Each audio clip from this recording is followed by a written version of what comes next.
이번에는 대전으로 가보겠습니다.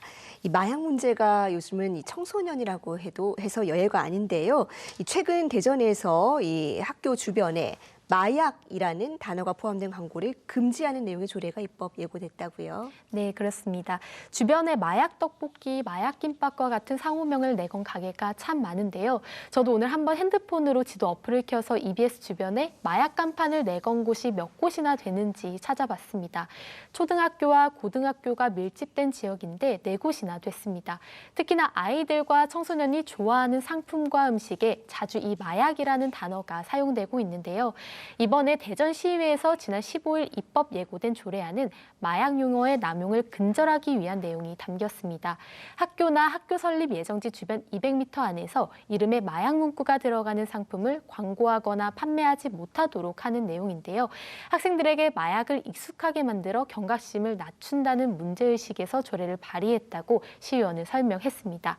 실제 식약처가 조사해봤더니 재작년에 국민 설문조사에서 응답자 78%가 마약 김밥 같은 표현 때문에 마약이 덜 위험해 보인다고 답하기도 했습니다.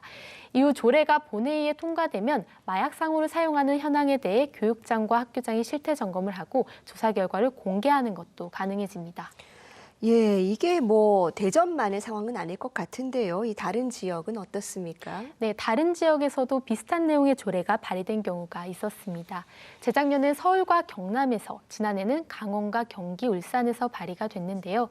서울에선 서울시장이 마약류 상품명을 사용하지 않도록 관련 계획을 세우는 내용의 조례가 작년에 통과됐습니다.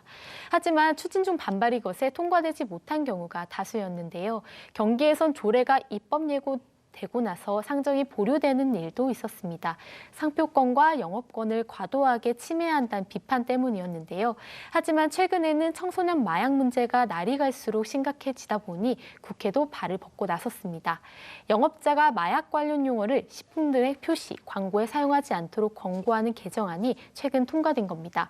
동시에 소상공인들의 부담을 덜 수 있는 지원책도 법적으로 마련이 됐는데요. 식약처와 지자체가 이미 사용 중인 마약 관련 표시 광고를 변경하기 위한 비용도 지원할 수 있게 됐습니다. 이렇게 본격적으로 법이 시행되는 건 7월부터인데요. 다만 법안을 심의하는 과정에서 정부가 마약이 들어간 간판이나 메뉴판을 바꾸라고 권고하는 수준으로 완화해서 실효성이 있을지는 좀 더 지켜봐야 될 것 같습니다.